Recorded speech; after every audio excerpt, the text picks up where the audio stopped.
Evet, şu an Silahtara Mahallesi'nde polislerle vatandaşlar çatışma çıktı neredeyse. Bütün polisler buraya geldi.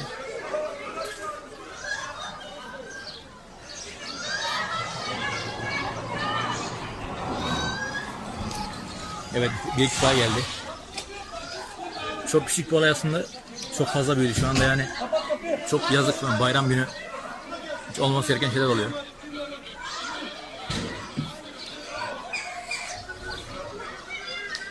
Çok yazık şu anda,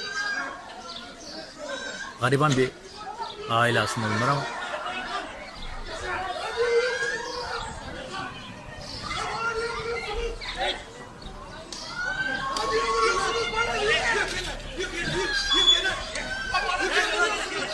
hey! Ne yapıyorsunuz o kadar ya? Ya Emin ya bunları... Hey!